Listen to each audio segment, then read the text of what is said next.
Já estamos de volta com Gazeta News, edição da tarde, agora para um momento de entrevista aqui no nosso estúdio. A terceira turma do Superior Tribunal de Justiça consolidou o entendimento que a ecoterapia e a musicoterapia são métodos eficientes de reabilitação para os beneficiários com transtornos globais do desenvolvimento, entre eles o TEA, o transtorno do espectro autista. A medida estabelece a cobertura obrigatória pelas operadoras de planos de saúde. Para explicar sobre a decisão, nós vamos agora conversar aqui no estúdio com o advogado e especialista em direito da saúde, Juliano Pessoa.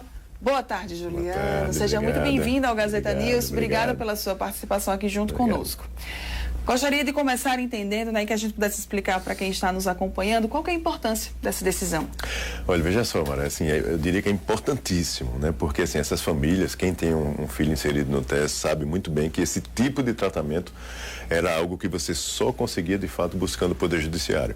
E além disso, a dificuldade era grande de implementar, né? Porque as operadoras tentavam se utilizar de todo tipo de artifício para que a decisão não fosse implementada na prática.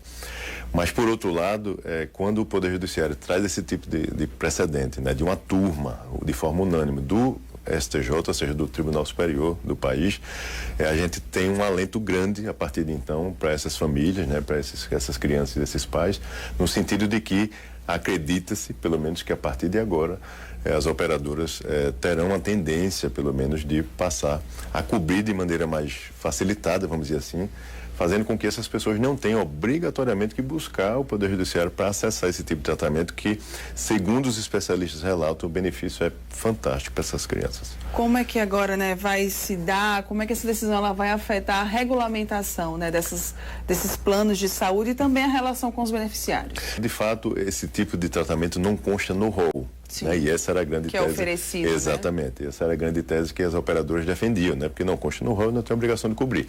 Só que vale ressaltar aqui para quem nos assiste, desde 2022 nós temos uma legislação no país que diz que o rol é referência básica, não é toda a totalidade de cobertura que tem que ter ali. Então aquilo serve de referência, mas caso haja fundamentação e necessidade de saúde que o médico assistente constate, ele pode prescrever e não há nada que impeça essa cobertura. Então é importante que as pessoas tenham essa informação, porque caso esse tipo de argumento permaneça sendo utilizado, o que é que a gente recomenda, Mara? Que as pessoas busquem imediatamente reportar o caso para a própria Agência Nacional de Saúde Suplementar.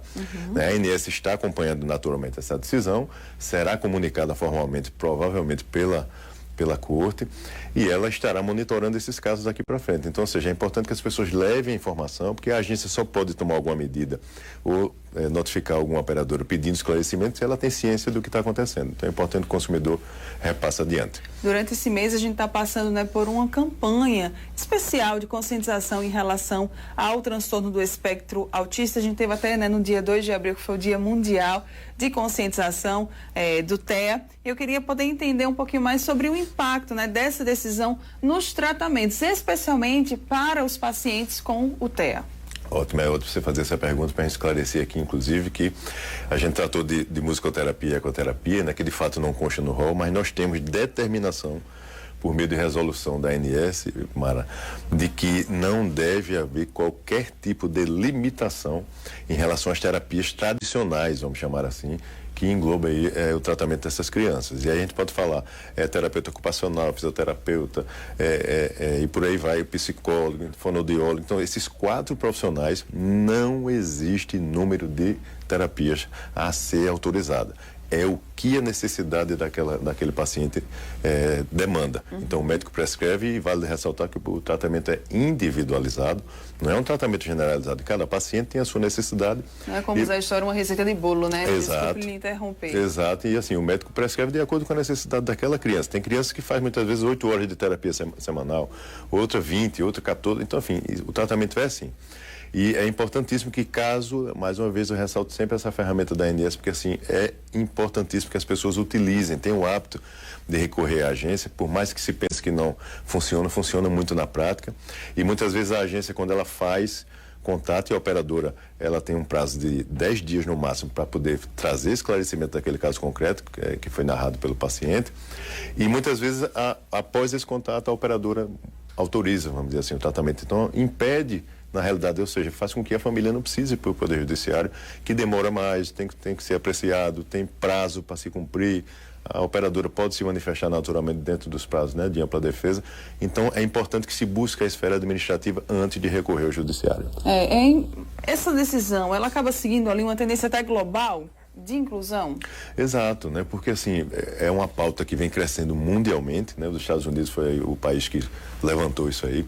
Há uns anos já começa a se ter um número crescente, né, a cada ano de diagnósticos, ou seja, os profissionais são muito mais habilitados, muito mais treinados tecnicamente no sentido de perceber já ali de início. A pauta está aí dentro da sociedade, a imprensa vem abordando muito esse assunto nacionalmente, aqui no nosso estado da mesma forma. Então, ou seja, se fala muito mais e se busca muito mais ajuda e diagnóstico precoce, que é o que essas crianças necessitam.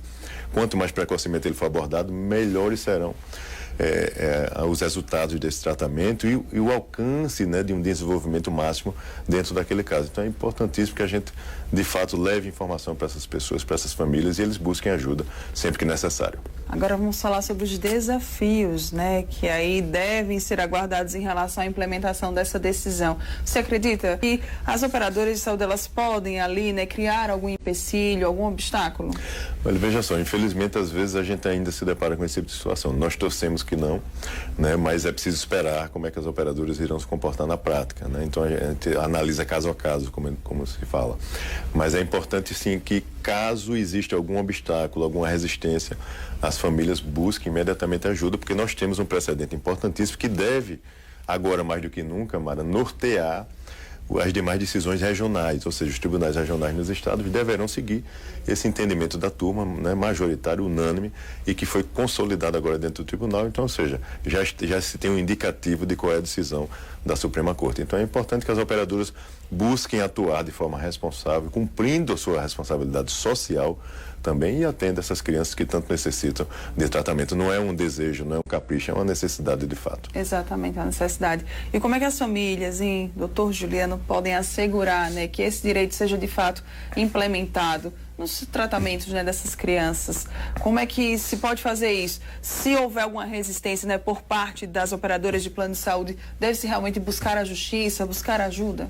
Eu diria que é importante ela buscar primeiro orientação profissional, né, para saber como é que ela deve tomar as medidas.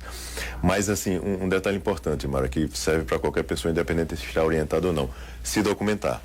Então, caso vá fazer contato com a operadora, de preferência, mande por e-mail, né? Porque e-mail é documento, se virar de prova numa demanda judicial futura, por exemplo. Se for por telefone, peça o número do protocolo daquela ligação. Toda operadora tem dever de repassar essas informações. Anote esse protocolo. Tudo isso servirá como prova, caso seja necessário propor uma demanda judicial. E, ao mesmo tempo, como eu falei, entre em contato com a ANS diretamente, ou pelo site, que é extremamente fácil, intuitivo, ou ainda por meio do 0800, que também está lá no site. Só é botar no Google 0800 da ANS, que já aparece na primeira página. Liga, a agência vai atender, dá todas as orientações e passo a passo para aquele paciente abrir uma reclamação.